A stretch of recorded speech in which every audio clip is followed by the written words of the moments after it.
देश न्यूज में आपका स्वागत है। मैं हूं आपके साथ धर्मिष्ठा और आप देख रहे हैं हमारा खास कार्यक्रम प्राइम डिबेट। प्रदेश की नई डॉक्टर मोहन यादव की सरकार का फोकस युवाओं पर बना हुआ है। यही वजह है कि युवाओं को लेकर सरकार कई तरह के कदम उठा रही है। मुख्यमंत्री मोहन यादव मुरैना में पहुंचे और राज्य स्तरीय रोजगार दिवस में हिस्सा लिया। इस आयोजन के साथ मध्य प्रदेश सरकार प्रदेश को आत्मनिर्भर बनाने की ओर एक और कदम बढ़ाएगी। साथ ही युवाओं के लिए स्वरोजगार के विभिन्न अवसर भी प्रदान करेगी। आपको बता दें, राज्य स्तरीय रोजगार दिवस के तहत मुख्यमंत्री यादव विभिन्न स्वरोजगार योजना के अंतर्गत लगभग 7 लाख युवाओं को कुल 5151 करोड़ रुपए की राशि के तहत ऋण वितरित करने की योजना भी बना रही है। और इस आयोजन का उद्देश्य युवाओं को स्वरोजगार के माध्यम से न केवल आत्मनिर्भर बनाना है, बल्कि प्रदेश को भी आत्मनिर्भर प्रदेश बनाना है। और इसी विषय पर विस्तृत चर्चा के लिए हमारे साथ मेहमान जुड़ चुके हैं। हमारे साथ हैं आशीष तिवारी जी, सह मीडिया प्रभारी भाजपा, नितिन दुबे जी हमारे साथ, कांग्रेस प्रवक्ता हेमंत जोशी जी हमारे साथ, आप प्रवक्ता और राजनीतिक विश्लेषक है हमारे साथ प्रवाल सक्सेना जी। आप सभी मेहमानों का देश न्यूज में बहुत बहुत स्वागत है। सबसे पहले आशीष जी आपके पास आऊंगी। जिस तरह से लोकसभा चुनाव आ रहे हैं, नजदीकी आने वाले लोकसभा चुनाव, और लोकसभा चुनाव के तहत सीएम मोहन यादव युवाओं पर उनका अभी वर्तमान में विशेष फोकस है, क्या लगता है और क्या रणनीति है? क्या युवाओं को साधने की कवायद है या फिर युवाओं को रोजगार देने की ओर मध्य प्रदेश सरकार का ये नया कदम है? शायद आशीष जी तक हमारी आवाज नहीं पहुंच पा रही है। नितिन जी के पास जाऊंगी। नितिन जी आप तक आऊंगी मैं। क्या लगता है कि मोहन सरकार युवाओं पर फोकस कर रही है, उन्हें स्वरोजगार देने के लिए फोकस कर रही है या फिर वोट बटोरने के लिए फोकस कर रही है? मोहन सरकार है और शिवराज सरकार युवाओं पर ये फोकस कर रही है कि प्रदेश में अवैध शराब का धंधा कौन चलाएगा जी, रेत की अवैध उत्खनन में कौन सी टीम आएगी, बूथ कैप्चरिंग कौन करेगा, चुनावों में शराब कौन बांटेगा। देखिए, ये जो भारतीय जनता पार्टी की दोनों सरकारें हैं, आप पिछली शिवराज सरकार की बात करें या फिर वर्तमान जो मोहन सरकार है, आप खुद बताइए। एक टीवी डिबेट से पत्रकारिता से हटके भी हम बात करें तो मोहन सरकार ने या शिवराज सरकार ने युवाओं के लिए कौन सी नीति लेकर आया? आज रोजगार की स्थिति क्या है मध्य प्रदेश में? पढ़े लिखे युवा 10-10, 20-20 हजार की नौकरी के लिए प्राइवेट दफ्तरों के चक्कर काटते हैं। दूसरी बात, मैं आपको एक और उदाहरण देना चाहता हूं। बिल्कुल। और मध्य प्रदेश में लाखों युवाओं की फौज खड़ी हुई है बेरोजगारों की। आप किसी भी शहर में जाइए, किसी भी गांव में जाइए, सरकार की योजना को छोड़ो, खुद एक स्वतंत्र एजेंसी से या आप खुद किसी चाय या पान ठेले पे खड़े होकर 10 मिनट ये चर्चा कर लीजिए कि आपके गांव, आपके शहर में कितने बेरोजगार हैं युवा, या परिवारों से चर्चा कर लीजिए, तो आपको वस्तु स्थिति खुद हमारे आपके परिवारों में देखने को मिल जाएगी। देखिए, जमीनी हकीकत कुछ और है। मंत्रालय में बैठकर फर्जी फाइलों पे साइन करके और प्रेस रिलीज जारी कर देना एक अलग बात है। मैं अब आपको 2 उदाहरण ऐसे बताता हूं कि पूर्व मुख्यमंत्री शिवराज सिंह चौहान ने उनके कार्यकाल में उनके विधानसभा क्षेत्र में खुद के क्षेत्र के युवाओं को रोजगार देने के लिए ट्राइडेंट और वर्धमान फैक्ट्री लगाई, जिसमें अभी कुछ दिन पहले खुलासा हुआ था कि शिवराज सिंह का भी शेयर है उसमें। अभी चुनाव से 2 महीने पहले सबको मालूम होगा, प्रवाल जी को भी, आपको भी। तो आज स्थिति यह है कि 1-1 लाख रुपए देकर स्थानीय किसानों की जमीन अधिकृत की गई, दोनों फैक्ट्रियां डली गई। अब general manager, CO, manager, accountant आते आंध्रा से, केरल से और दूसरे जिलों से। और बुधनी विधानसभा के जो युवा हैं या युवतियां हैं पढ़ी लिखी शिक्षित, वो वहां लेबर के रूप में काम करती 18 महीने के एग्रीमेंट पर। दूसरी बात, मंडीदीप में कितनी फैक्ट्रियां होती थी, आसपास के लोग बसों से जो है वहां नौकरी करने जाते थे, दिल्ली अप डाउन होते थे। आज जो है कई फैक्ट्रियां जो है शराब की भट्टी लगाने के लिए मशहूर हैं। कई फैक्ट्रियां जो है कबाड़ा हो चुकी हैं, कहीं जुआ चल रहा है, कहीं अवैध रेत का स्टॉक किया जा रहा है, और किसी ने तो फैक्ट्री को बंद करके होटल बना लिए हैं। अब आप क्या हाल पूछ रहे हैं युवाओं के रोजगार का? अरे ना जाने बेचारे जो है युवा किस हाल में आज जी रहे हैं। वो तो अच्छा है कि ये युवाओं को झूठा वादा करके उनकी पत्नी और बहनों के खाते में 1200-1200 रुपए डाल रहे हैं, तो उससे थोड़ा बहुत बेचारे गरीबों का घर परिवार चल रहा है। और रही बात नीति की, तो धर्मिष्ठा जी, ये बात भाजपा कांग्रेस या आरोप प्रत्यारोप की नहीं है किसी जी। तरह से, ये असल कहानी है। आप हमारे आसपास, हमारे आजू बाजू, हमारे गांव, हमारे रिश्तेदारों में ही पता कीजिए कि कितने लोगों को नौकरी मिली है। बिल्कुल। और हर व्यक्ति के अमीर और गरीब सभी तरह के रिश्तेदार होते हैं, मध्यम वर्गीय भी होते हैं।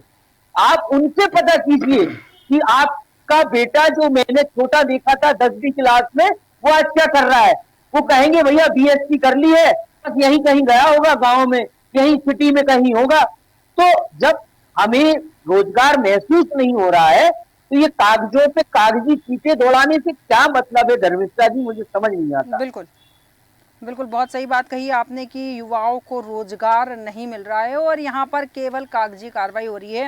हेमंत जोशी जी, आपके पास आऊंगी मैं। भाजपा वर्तमान में स्वरोजगार की कवायद भी कर रही है, क्या लगता है कि रोजगार की तरह स्वरोजगार की कवायद सफल होगी क्या?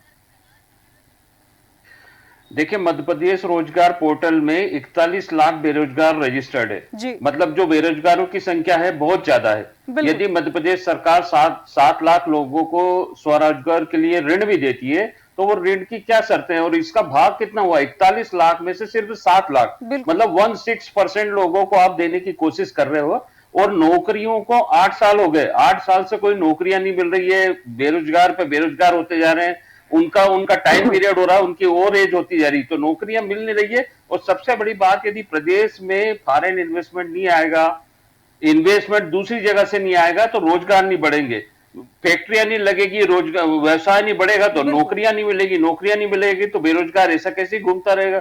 आप सिर्फ कुछ लोगों को रोजगार का ऋण देने की बात करके पूरे प्रदेश का जो पिक्चर है उसको नहीं बदल सकते। अभी भी मध्य प्रदेश में बहुत ज्यादा रोजगार है और उनको व्यवसाय और नौकरियां देने की बहुत जरूरत है। बिल्कुल, बहुत सही बात कही आपने कि रोजगार और व्यवसाय देने की बहुत ज़्यादा ज़रूरत है, क्योंकि युवा अगर बेरोजगार है तो वो देश के या प्रदेश के विकास में किस तरह से सहयोग कर पाएगा। प्रवाल जी, आपके पास आऊंगी। जिसे हम बात कर रहे हैं कि मोहन सरकार युवाओं पर फोकस कर रही है, लेकिन सबसे बड़ा सवाल यहाँ ये उठता है कि जो युवा है जिस पर फोकस किया जा रहा है वो सभी युवा बेरोजगार है। अधिकतर ये विधानसभा चुनाव के दौरान भी ये मुद्दा उठा था कि सबसे बड़ी समस्या बेरोजगारी की, और युवा खासे नाराज भी हैं इससे भारतीय जनता पार्टी से, क्योंकि जितनी भी भर्ती परीक्षाएं निकल जाती है वो किसी न किसी माध्यम से अटक जाती है। कभी उसमें घोटाला हो जाता है, कभी आरक्षण के मामले में अटक जाती है, तो युवा कहीं ना कहीं त्रस्त है। तो क्या लगता है, मोहन सरकार उन युवाओं पर फोकस कर भी रही है, तो क्या वो साध पाएगी युवाओं को?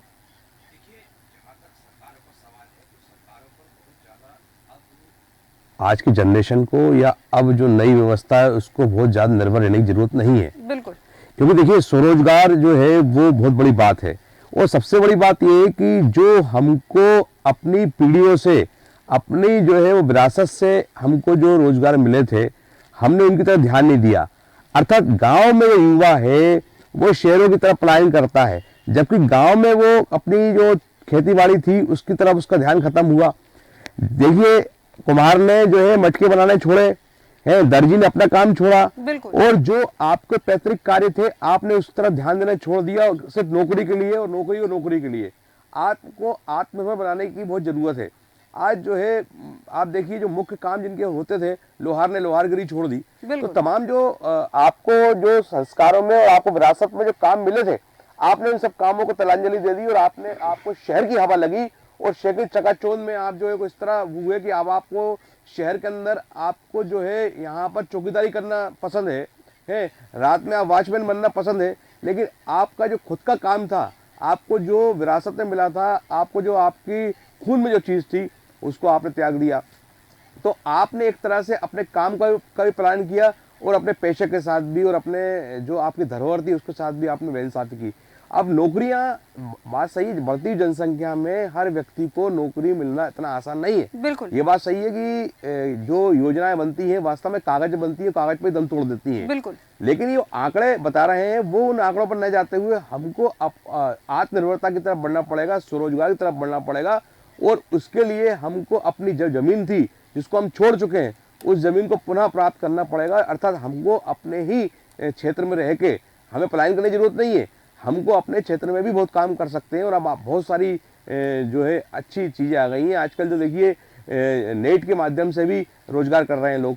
तो ऐसा नहीं है, अगर आदमी ठान ले, लेकिन व्यक्ति जो पढ़ लिखने के बाद क्या होता है, उसके थोड़े अरमान जाग जाते हैं, बिल्कुल। हिसाब में काम नहीं करता। कोई काम छोटा नहीं तो कोई काम अच्छा होता है, लेकिन बशर्त है कि उसको हम शिद्दत से करें। बिल्कुल, बहुत सही बात कही आपने कि काम कोई भी छोटा नहीं होता, लेकिन सवाल वही है कि तब भी युवा बेरोजगार है, क्योंकि कई बार ऐसा होता है कि कई युवा तैयारी कर रहे होते, कंपटीशन एग्जाम की तैयारी कर रहे होते, आईएएस पीसीएस की तैयारी कर रहे होते, और आखिरी में जब पता चलता है कि एग्जाम देने गए हैं, नंबर बहुत अच्छा आए हैं, पास हो गए, लेकिन भर्ती प्रक्रिया रुक गई है। कई सालों से लगातार हो रहा है और युवा यहीं उनके सारे अरमान है, उनकी जितनी भी महत्वाकांक्षा है, सारी यहीं आकर दम तोड़ देती है।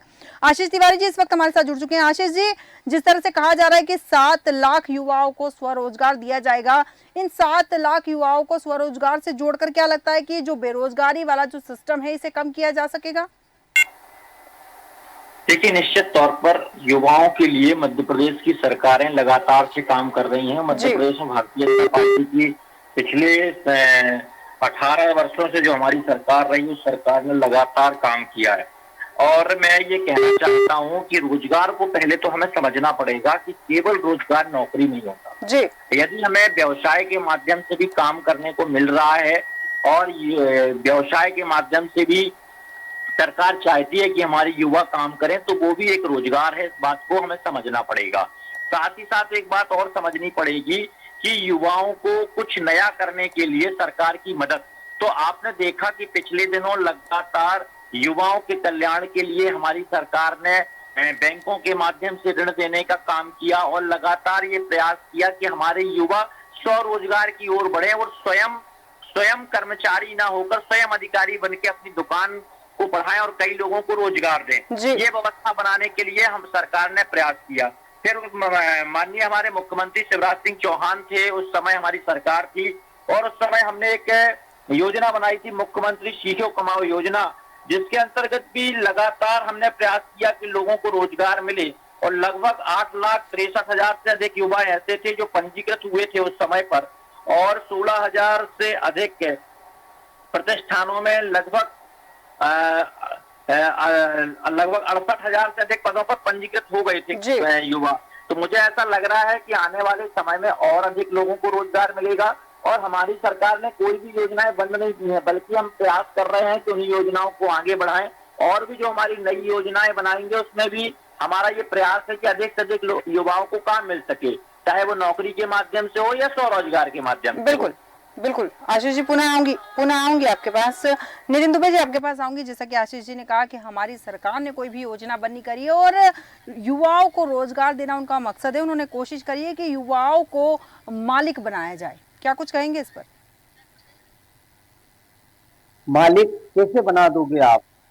या हवा में कागज में एक युवा के पीछे लिख दोगे जितेंद्र सिंह मालिक, राधेश्याम मालिक, घनश्याम मालिक, राजेश मालिक, मतलब इस तरह मालिक बनाना चाहते तो फैक्ट्री हो क्या? भाई हवा में हवाई जहाज उड़ा रहे हो आप कागज से बना के, है ना? आप जो है जमीनी हकीकत बात कीजिए। अभी प्रवाल जी ने कितनी बढ़िया बात कही कि जो जातिगत भी रोजगार थे वो खत्म हो गए सरकारों की लापरवाहियों के चलते, उदासीनता के चलते। कुम्हार घड़ा नहीं बना रहा है, लेकिन अवैध उत्खनन वालों को, कोपरा खोदने वालों को मिट्टी मिल रही है, कुम्हार के लिए मिट्टी नहीं मिल रही है। आप समझिए ना बात को। रेत का अवैध उत्खनन करने वालों की कमाई हो रही है, लेकिन जो युवा नर्मदा के तट पर बहुत सी ऐसी सब्जियां हैं, बहुत ऐसे रोजगार है जो वह बैठ के कर सकता है, मछली पालन कर सकता है और भी काम कर सकता है, लेकिन वो नहीं कर रहा है क्योंकि भारतीय जनता पार्टी के शासनकाल में 2 नंबर की कमाई युवाओं के गले में बांध दी गई है। अब यहाँ कोई नौकरी नहीं करना चाहता है, सब 2 नंबर का काम करना चाहते हैं और जो नौकरी करना चाहते हैं उनकी परीक्षाएं हो जाती है, बाद में उस विभाग में घोटाला हो जाता है। आप देखिए ना पटवारी में क्या हुआ, व्यापम में क्या हुआ, और पर्चियां चलती है, पर्चियां लिख दिया जाता है कि फला फला को नियुक्त करने के आदेश प्रदान करवाएं या फला फला की अनुशंसा करें। इस तरह रोजगार चल रहा है। मुझे ये बताइए कि जो व्यक्ति अपनी विधानसभा क्षेत्र में 18 साल मुख्यमंत्री रहते हुए 18 युवाओं को रोजगार नहीं दे पाया, वो ये क्या कर लेंगे मोहन यादव, ये तो शून्य मुख्यमंत्री है। शिवराज तो कम से कम बतौले कर लेते थे झूठे, इनको तो बतौले करना भी नहीं आता, ना योजना बनाना आता। ये दोनों ही कामों में फेल है। शिवराज तो क्या है कि झूठ मूठ का डमरू बजा लेते थे मंच पे ताकि लोग इकट्ठे कर लें, भाजपा के लिए थोड़ा माहौल बना लें। लेकिन ये महाशय तो है दूसरे वो है हरियाणा के मुख्यमंत्री खट्टर, ये ठीक है, दूसरे खट्टर है मध्य प्रदेश में। आप ही के बिल्कुल सवाल के शून्य। साथ आशीष जी के पास जाऊंगी। आशीष जी, हाँ जैसा कि नितिन जी ने कहा, सुन तो लिया ही है आपने। देखिए, इनका काम है बोलना, जी। ये बोल रहे हैं, परंतु इनको पता ही नहीं है कि काम कैसे किया जाता है। यदि इन्होंने काम किया होता, अरे हमको नहीं मालूम था। अरे काम कहाँ किया आपने? काम किया होता तो इतनी दिक्कत कहाँ होती है, इतना समय क्यों? और आप तो नहीं मालूम, हम बता। तो बताइए ना, आपने क्या काम किए इस देश में युवाओं के लिए, क्या काम किए? तो तुलनात्मक रूप से आप बताइए। 18 युवाओं को रोजगार नहीं दिया। और ये महोदय 2 महीने से इन्होंने केवल अंडे वालों को चमकाया, ठेले वालों को, डीजे वालों को, टाके वालों को, और कोई काम नहीं किया इन्होंने। कोई योजना नहीं है जमीन पर, न शिवराज सिंह की न मोहन यादव की। केवल ठगा है आपने किसान, महिला, युवा, इन तीनों के साथ ठगी करके आपने सरकार बनाई है। अब आप जवाब दीजिए आशीष जी।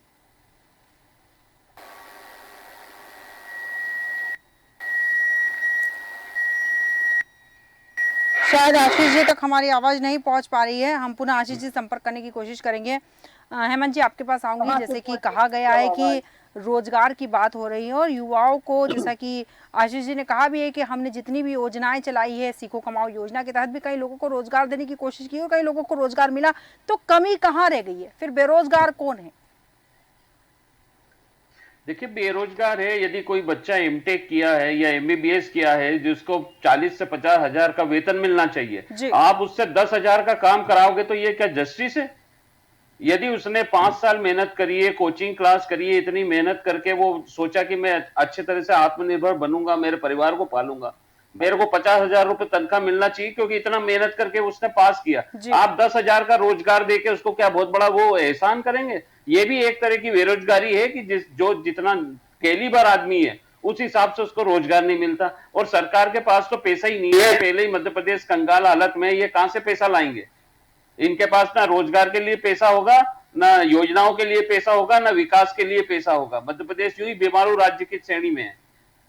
मध्य प्रदेश बीमारू राज्य की श्रेणी से तो बाहर आ गया है हेमंत जी, लेकिन आपका अरे देखिए कर्जा कितना हो गया मैडम, ये आप देखिए कितने हजार करोड़ का ये रोजगार की बात करते हैं, उसके लिए भी इनको कर्जा लेना पड़ेगा। ठीक है, प्रवाल जी आपके पास आऊंगी। जैसे कि हेमंत जी ने कहा कि बीमारू राज्य की श्रेणी में है, और दूसरी चीज ये है कि सबसे बड़ा सवाल कि जिस तरह से हेमंत जी ने कहा कि किसी को जिसने इतनी पढ़ाई करी है, इतनी मेहनत करी, इतना पैसा खर्च किया, अच्छा खासी पढ़ाई करने के बाद अगर वो अच्छा पैकेज डिजर्व करता है और उसे 10,000 की नौकरी का ऑफर मिलता है, तो वो ये सोचता है कि मैं 10,000 की नौकरी क्यों करूं। जैसा कि आपने भी बताया थोड़ी देर पहले चर्चा जो हुई हमारी उसमें कि 10,000 की नौकरी क्यों करूं। तो इस तरह तो सभी बेरोजगार बैठे रहेंगे। सभी इंसान यही चाहते हैं कि मेरा पैकेज 1 लाख का हो, 10 लाख का हो, 20 लाख का हो, कोई भी 10,000 पे नौकरी नहीं करना चाहेगा। देखिए, हर युवा को अपना सेकंड विकल्प तैयार रखना चाहिए।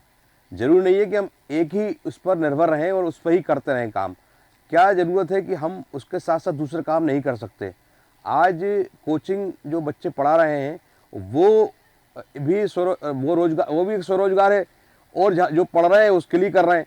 तो ये जरूरी नहीं है कि हम एक ही चीज़ पर निर्भर होकर बनाए। लक्ष्य में हमको 2 ओपिनियन बनाना पड़ेंगे। बात सही है कि सरकार जो है, निश्चित रूप से कोई भी सरकार होती है वो उसके अंदर जो नौकरशाही है उसकी बहुत ज़्यादा चलती है, और वो हसीन सपने और सुनहरे सपने दिखाते हैं, लेकिन धरातल पे ऐसा कुछ नहीं हो पाता है। तो उनके सपने वास्तव में चूर चूर होते हैं। लेकिन जरूरत इस बात की है कि हमको, मैंने जैसे कहा कि आत्मनिर्भर बनने के लिए स्वरोजगार जो चीज़ है हमारी, जो हमारी पुश्तैनी चीज़ चली आ रही थी वर्षों से, जो हमारे बाप दादा कर रहे थे और पीढ़ी दर पीढ़ी चल रही थी, उसको हमने क्यों त्यागा और क्यों हम शहर की चकाचौंध की तरफ हमने पलायन किया और आदि के चक्कर में, पूरी चक्कर हमने आदि छोड़ी। तो ये चीज है हमारे युवाओं को समझना पड़ेगा, क्योंकि भारत जो है अब युवाओं का देश है।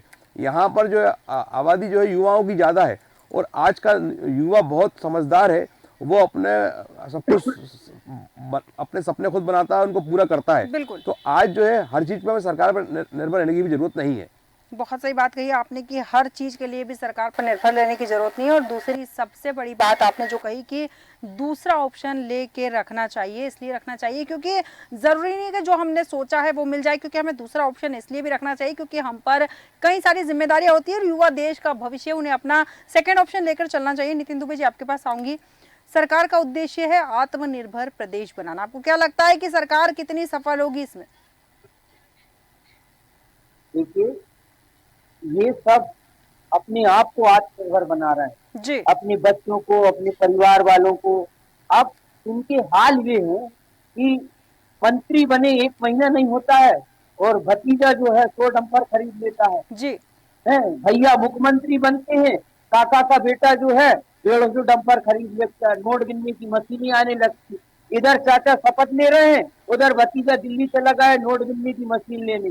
तो ये खुद को आत्मनिर्भर कर रहे हैं, ये अपने परिवार को स्टेब्लिश कर रहे हैं ताकि हमारा परिवार पीढ़ियों तक राजनीति करके शासन करता रहे। हम तो बदहाली में पैदा हुए हैं, लेकिन हम एक बार मंत्री बनकर, मुख्यमंत्री बनकर, विधायक बनकर अपने आप को इतना डेवलप कर लेते हैं आर्थिक रूप से कि जो है पीढ़ियों तक वो पैसा भी चलता है और वो राजनीति भी चलती है। लेकिन ये दुराचार की राजनीति है, ये असफल होने की राजनीति है। जी अगर आपको कुशल राजनीति करनी है तो जनता की जमीन पर काम कीजिए आप। आज देखिए ना, कितने दुर्भाग्य की बात है कि 10 साल से मोदी जी चिल्ला रहे हैं इंडिया जो है तीसरे नंबर पर आ गया है विश्व में, ये हो गया वो हो गया है, जी। और उतनी ही जनसंख्या जो है सरकारी राशन की दुकानों के सामने बढ़ती जा रही है। तो ये इंडिया कहाँ जा रहा है? राशन की दुकान की तरफ जा रहा है या जो है आत्मनिर्भर हो रहा है? जब व्यक्ति आत्मनिर्भर है, आप युवाओं को रोजगार दे रहे हैं, आप महिलाओं के खाते में पैसा डाल रहे हैं, जी। आप किसानों की सम्मान निधि दे रहे हैं, तो फिर ये लाइन लगती है सवेरे सवेरे राशन की दुकानों पे, ये कौन एलियन से? भाई ये वही आपकी जनता है जो भूखी है बेचारी, ये ठीक है। वही युवा है जो मोटरसाइकिल लेकर राशन की दुकान पे जाता है। ठीक है, वो नितिन जी। कहाँ से रोजगार की चिंता करेगा? आऊंगी आपके लाखों पास लोग जो पुनः। है पटवारी की भर्ती में रोजगार क्या बोलते हैं, वो भ्रष्टाचार की भेंट चढ़ चुका है। ठीक है तो नितिन जी, बात जमीन पे होना चाहिए, पुनः कागजों आऊंगी पे आपके नहीं। पास। आशीष जी, आपके पास आऊंगी। यहाँ पर आत्मनिर्भर प्रदेश बनाना सरकार का लक्ष्य है, सरकार कितनी सफल होगी इस लक्ष्य में? देखिए, मध्य प्रदेश की भारतीय जनता पार्टी की सरकार ने अब तक जो सोचा वो काम किया जी और मैं आपको बता देना चाहता हूँ, हमने जो अपने संकल्प पत्र पर जो बातें कही वो हमारे संकल्प थे, हम उस पर पूरा काम करते हैं। जी और आप देखना कि आने वाला जो समय होगा उस समय में भी मध्य प्रदेश एक बेहतर मध्य प्रदेश देश के अंदर दिखेगा, चाहे वो कृषि के क्षेत्र में हो। मैं तो बता देना चाहता हूँ, आप जहाँ बात कर रहे हैं कि युवा, तो आज युवा कृषि की ओर भी बढ़ा है। आज नए उम्र के लोग खेती करते हैं, आधुनिक तरीके से खेती कर रहे हैं और व्यवसाय के रूप में उस खेती का उपयोग हो रहा है। आज यही कारण है कि मध्य प्रदेश को कृषि कर्मण अवार्ड कांग्रेस की सरकार के जमाने में भी मिला, जब केंद्र में उनकी सरकार हुआ करती थी। तो मध्य प्रदेश के अंदर आवश्यकता केवल इस बात की नहीं है कि युवाओं को नौकरी कितनी मिली, मैं ये कहना चाहता हूं कि युवाओं को नौकरी के साथ साथ स्वरोजगार के लिए जो बढ़ाने का काम हुआ है वो मध्य प्रदेश में बहुत अच्छी तरीके से हुआ है। जबकि इनकी सरकार कांग्रेस की राजस्थान में थी, छत्तीसगढ़ में थी, और आप इन दोनों जगह के आंकड़े उठा लीजिए, देख लीजिए, दोनों के आंकड़े में स्पष्ट समझ में आ जाता है कि कांग्रेस ने वहां पे काम ही नहीं किया। यही कारण था कि आज जब विधानसभा का चुनाव हुआ तो सरकार से बाहर हो गए। तो जो काम जो करता है वही सरकार में रहता है और जनता उसी को स्वीकार करती है। आशीष जी, जैसा कि आपने कहा कि जो काम करता है वही सत्ता में रहता है और जनता उसी को स्वीकार करती है, तो क्या 2018 में जब कांग्रेस की सरकार आई थी तो क्या भारतीय जनता पार्टी ने काम नहीं किया था? देखिए, 15 महीने के लिए इनकी सरकार आई, आप उस समय के भी आंकड़े को ध्यान से देखेंगे तो ध्यान में आता है कि हम अंक गणित के जब संख्या का बल देखते हैं तो हम उसमें घट गए थे, परंतु जब वोट प्रतिशत की बात आती थी तो वोट प्रतिशत हमें इससे अधिक मिला था। उस समय हमारे बहुत से विधायक 500 से 1000 के मतों से हारे थे, मतलब हम नजदीक थे जीत के, परंतु हम हारे थे किन्हीं कारणों से। उसकी हमने समीक्षा की और हम लगातार उस पर काम करते रहे। ठीक है, ठीक है आशीष जी, पुनः आऊंगी आपके पास। नितिन जी, जैसा कि आशीष जी ने कहा कि लगातार युवाओं के लिए काम कर रहे हैं और स्वरोजगार से कनेक्ट करना उनका सबसे पहला लक्ष्य है और जितने भी संकल्प पत्र में उन्होंने वादे किए वो सभी पूरे किए जाएंगे। और दूसरी चीज उन्होंने जैसा कि कहा है कि जो काम करता है जनता उन्हें आशीर्वाद देती है और इसीलिए भारतीय जनता पार्टी को 2023 में आशीर्वाद जनता ने दिया है। ये आशीर्वाद जनता का नहीं है जी, ये आशीर्वाद युवाओं का नहीं है। ये जो है इनके ऊपर ईवीएम माता की कृपा है, इनके ऊपर शराब की कृपा है, जी, इनके ऊपर जो है भ्रष्टाचार की कृपा है, इनके ऊपर जो है अवैध धन की कृपा है। जो 18 साल इन्होंने कमाया उसको लोगों को भ्रमित करने में लगा दिया, गांव गांव शराब बांट दी। शिवराज सिंह चौहान जो है कहते हैं पुण्य माँ सलीला का बेटा हूँ, सलीला के तट पे शराब नहीं बिकने दूंगा। और शिवराज सिंह के गांव में खुद ढक्कन फेंक रहे हैं बोतल खुल खुल के घर के सामने। आप देखिए ना जमीनी बात पे, तो जमीनी बात बता रहा हूँ आपको। तो ये जो महाशय है इनकी कथनी और करनी में बहुत अंतर है। ये बोलते कुछ है, सोचते कुछ है और करते कुछ है। जो व्यक्ति अपने गांव में रोजगार नहीं दिला पाया वो दूसरे प्रदेशों में दूसरी जगह में क्या रोजगार दिलाएगा? आप बताइए। एक किस्सा सुनाता हूँ। एक दुधियाबाई थी जैत में, शिवराज सिंह मुख्यमंत्री थे। दुधियाबाई का घर जो है नर्मदा की डूब में आ गया। अब साहब देखिए जो डूब में जब घर आ गया तो उसको सरकार ने बांस बल्ली सूत्रित करा दी डूब में आने वालों के लिए। जी, अब दुधियाबाई सचिव को 1500 रुपए की रिश्वत देके वो बांस बल्ली देती है। तो ये शिवराज का शासन है। ठीक है नितिन जी, 2500 है, नितिन 2000। जी, तो ये ठीक है। जमीन पर ही नहीं है, ये तो हवा में उड़ रहे हैं। हेलीकॉप्टरों में इंटरव्यू देते हैं रिपोर्टरों को और ठीक एक है। रिलीज जारी कर देते हैं और जनसंपर्क फोन लगा देता है, छाप दो, बस हो गया काम, मिल गया रोजगार। नितिन जी, ये चल रहा है नितिन जी, एक साहब। चीज और जानना चाहूंगी। जिस जमीन तरह की- से आप कह रहे हैं कि भारतीय जनता पार्टी ने रोजगार नहीं दिया, ठीक है नहीं दिया, बिल्कुल सही है कि नहीं दिया, मैं भी मानती हूँ नहीं दिया। उसके पहले कांग्रेस की सरकार थी, कांग्रेस की सरकार ने कितने रोजगार दी? क्या उसके पहले कोई बेरोजगार नहीं था? भाई कांग्रेस की सरकार 15 महीने के लिए 15 रही। महीने की बात ही और नहीं हो रही, आप उसके इससे पहले की पहले- बात हो रही। नितिन जी, 15 महीने की बात ही नहीं कर रही हूँ मैं। उससे पहले जब दिग्विजय सिंह जी आदरणीय मुख्यमंत्री थे तो महिलाओं को स्वावलंबी बनाना और रोजगार के नए नए अवसर, तो शिक्षा कर्मी वर्ग 2 वर्ग 3 जो आप देख रहे हैं ये दिग्विजय सिंह जी की ही देन है।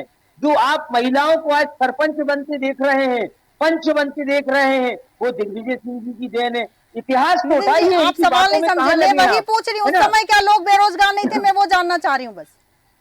जो जनसंख्या थी उस मान से रोजगार था, उतनी बेरोजगारी नहीं थी। जितनी लेकिन भाजपा के आज जो समय। झूठे वादे करके बिल्कुल ठीक है। बिल्कुल भाजपा ने युवाओं को भ्रमित किया है। ठीक है, और इस वक्त जब हमारे पिछले साथ शासन की बात करें- इस वक्त राजनीतिक विश्लेषक भी मौजूद है। मैं उनसे ही राय लेना चाहूंगी इस विषय पर।